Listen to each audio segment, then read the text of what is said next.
What would you do if you were a super successful and talented hip-hop MC and producer who was partly famous because you love 1970s schlocky kung fu movies and you happen to be best buds with Quentin Tarantino and Eli Roth?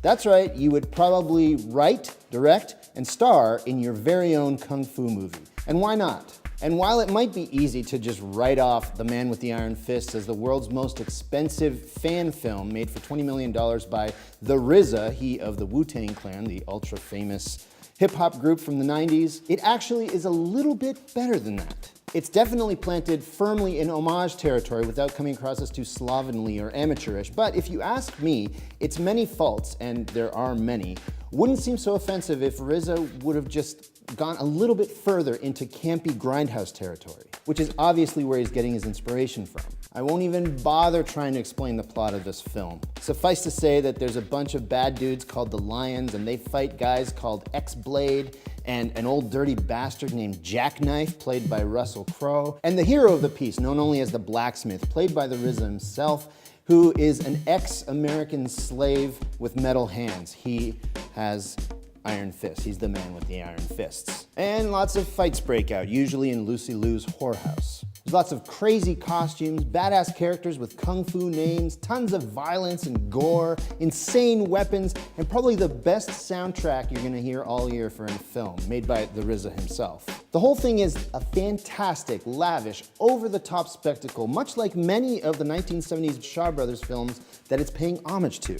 However, also like many of the 1970s Shaw Brothers films that it's paying homage to, it has the worst dialogue and some of the most terrible acting I've seen on year, a lot of it thanks to the RZA himself, who plays the main character of the film as a stone-faced, mumbly guy. Also, unfortunately, as one might expect with a first-time director making a martial arts action film, the action sequences themselves aren't that great. They're often incoherent and sloppy, both in the choreography and the editing, which is really too bad. And this is a characteristic that The Man with the Iron Fist does not share with many of the 1970s Shaw Brothers films, which it's paying homage to, because even the worst Shaw Brothers film has some of the best fight scenes you'll see ever in the history of cinema. I'm not sure why the RZA felt the need to rein in the camp factor of this film. Everything bad that I mentioned would have seemed way less so if there were a few crash zooms or if they maybe shot the film on some cheap sets. Instead, he seemed to be playing everything a little bit too straight, and they shot the whole thing on location in China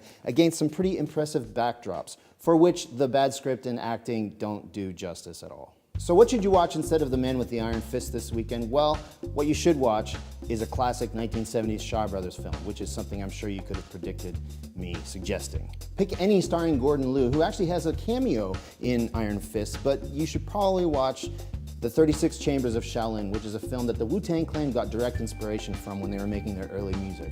But my personal all-time favorite Shaw Brothers film is The Kid with the Golden Arms, which is actually really similar both in story, character, and tone to The Man with the Iron Fists. And it features the classic group of performers, the Five Deadly Venoms, who are in a lot of late 70s Shaw Brothers movies, and they're always fun to watch. It's an awesome flick, and you should totally give that a chance this weekend instead of The Man with the Iron Fists.